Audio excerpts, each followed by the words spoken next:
Hi అండి, welcome to Shivani kitchen. నేను మీ శివాని. ఈరోజు నేను కమ్మటి సాంబార్ పొడి లేకుండా సాంబార్ ఎలా చేయాలో చూపిస్తానండి.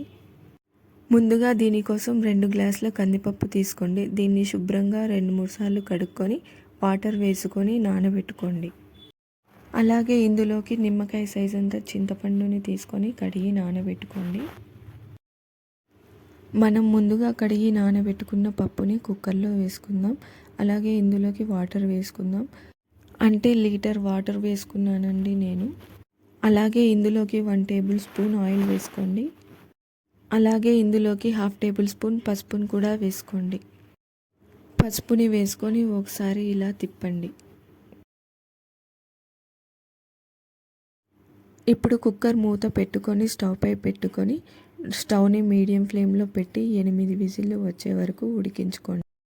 8 విజిల్స్ వచ్చాక స్టవ్ ఆఫ్ చేసుకోండి. కుక్కర్లోని ప్రెషర్ అంతా పోయాక మూత ఓపెన్ చేసి చూద్దాం.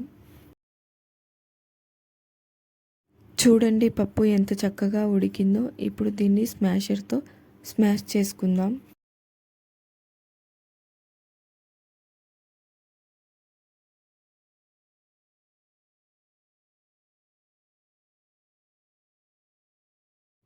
ఆయిల్ వేడయ్యాక ఇందులోకి పోపు దినుసులని వేసుకుందాం. అలాగే 1 టేబుల్ స్పూన్ జీలకర్రను కూడా వేసుకోండి. ఇవి వేగాక ముందుగా కట్ చేసి పెట్టుకున్న ఉల్లిగడ్డని ఇందులో వేసుకోండి. అలాగే 3 పచ్చిమిర్చిని కట్ చేసి వేసుకోండి.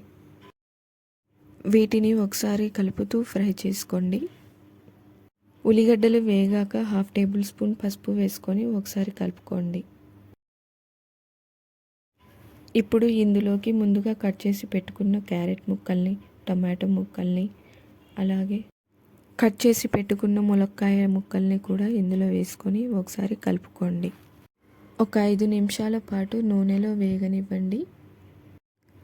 5 నిమిషాల తర్వాత 2 స్పూన్ల కారం వేసుకుంటున్నానండి.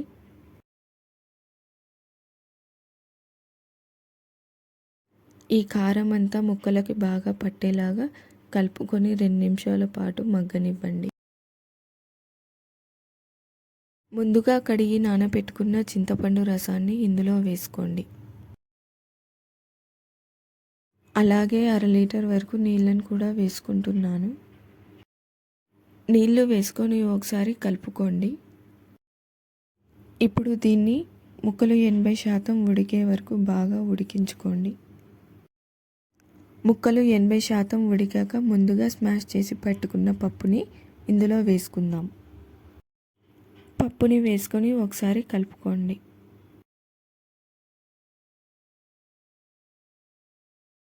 అలాగే ఇందులోకి రుచికి సరిపడా రాళ్ళ ఉప్పుని వేసుకోండి. రాళ్ళ ఉప్పు వేసుకోవడం వల్ల టేస్ట్ అనేది చాలా బాగుంటుందండి.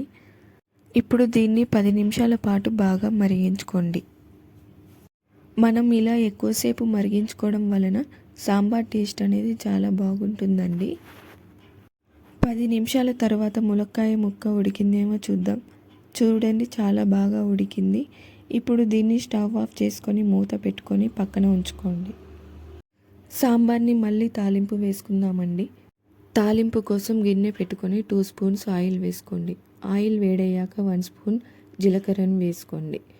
అలాగే కచ్చా పచ్చగా దంచి పెట్టుకున్న 12 వెల్లుల్లి వేసుకోండి. అలాగే ఎండుమిర్చిని కూడా వేసుకొని ఫ్రై చేసుకోండి. ఇవి వేగాక ఇందులోకి 1 టేబుల్ స్పూన్ పసుపు వేసుకొని ఒకసారి కలుపుకొని స్టవ్ ఆఫ్ చేసేయండి. ఇప్పుడు దీన్ని ముందుగా రెడీ చేసి పెట్టుకున్న సాంబార్లో వేసుకొని ఒకసారి కలుపుకోండి. ఇలా 2 సార్లు తాలింపు వేయడం వలన సాంబార్ టేస్ట్ అనేది చాలా బాగుంటుందండి. సాంబార్ పొడి కూడా అవసరం లేదు దీనికి. చాలా టేస్టీగా ఉంటుందండి ఈ సాంబార్. ఒకసారి మీరు కూడా మీ ఇంట్లో ట్రై చేసి చూడండి.